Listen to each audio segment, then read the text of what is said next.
রব্বুল আলামিন বলছেন ও গোলাম আত্তাকু ইয়াওমান তুরজাউনা ফীহি ইলাল্লাহ।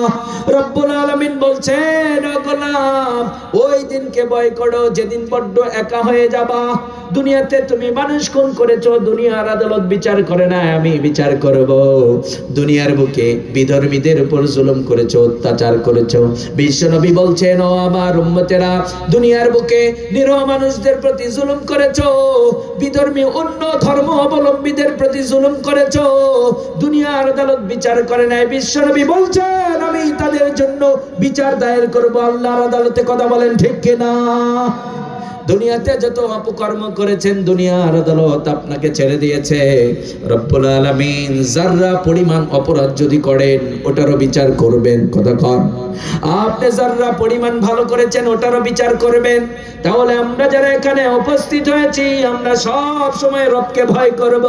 রবের ভয় যাদের মধ্যে থাকবে তাদের দ্বারা কোশ্চিন কালেও কোনো অপরাধ হবে।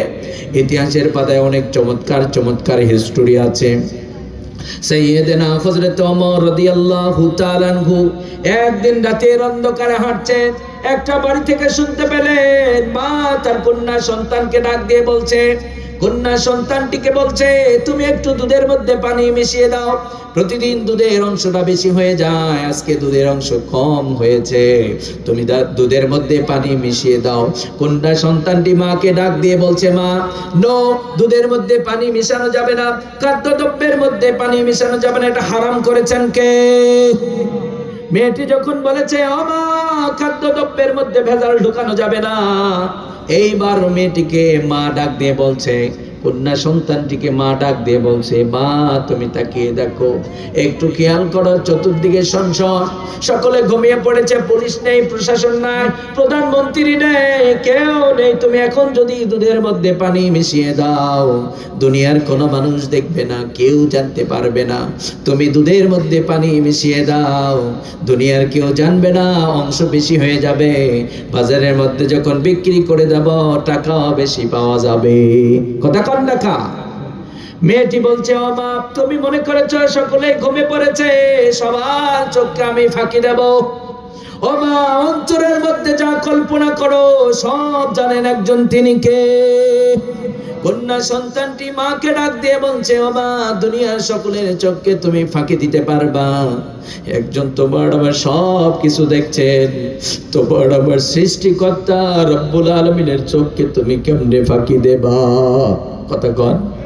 যুবক ভাই আজকে যারা জেনা করার সুযোগ পেয়েছেন, পন্ডারি অফার করেছে, তুমি চাইলেই তুমি জেনা করে নিতে পারো।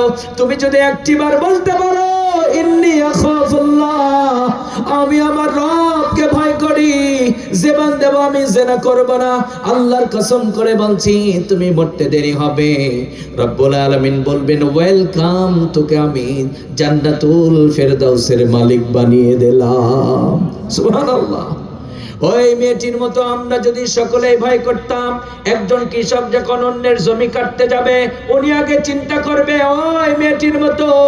মেয়েটি বলেছে মা দুধের মধ্যে পানি মিশানো যাবে না, দুনিয়ার পুলিশকে ভয় করে নাই, প্রশাসনকে ভয় করে নাই, ভয় করেছেন একজনকে, তিনি কে?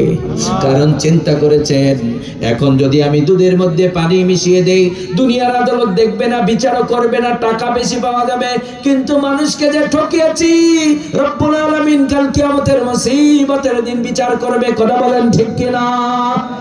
যুবক ভাই তুমি জেনা করার জন্য প্রস্তুত হয়ে গেছো, তুমি যদি চিন্তা করো এখন যদি জেনা করে ফেলি দুনিয়ার মানুষ কেউ দেখবে না, কিন্তু রব্বুল আলামিন তো জেনাকে হারাম করেছে। এই চিন্তা করে জেনা থেকে যদি বিরত থাকতে পারো তোমার দাম বাড়িয়ে দেবেন কে? তাহলে রবের ভয় যাদের মধ্যে থাকবে তাদের দ্বারা কোশ্চিন কালেও কোনো অপরাধ হবে না। এই জন্য আমি বলছি অপরাধ বন্ধ করা যাবে না।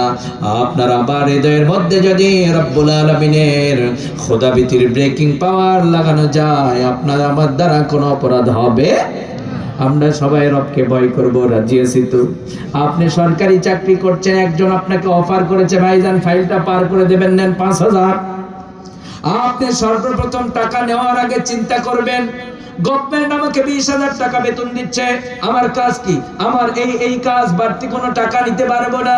আপনাকে যখন ঘুষ দিয়ে দেয়া হচ্ছে আপনি বলবেন আপনার কাজটা আমি করব, সরকার তো আমাকে বেতন দিচ্ছে, এখন যে টাকা দেবা এটা নেওয়া হারাম, দেওয়া হারাম, রব্বুল আলামিন হারাম করে দিয়েছেন। আপনারা বলুন তো এইরকম মানসিকতা যদি আপনি আমি পোষণ করি, রব্বুল আলামিনকে ভয় করি, বাংলার জমিনে দুর্নীতি বন্ধ করতে দুর্নীতি কমিশনার লাগবে না, বানিয়ে দেয় বাংলাদেশের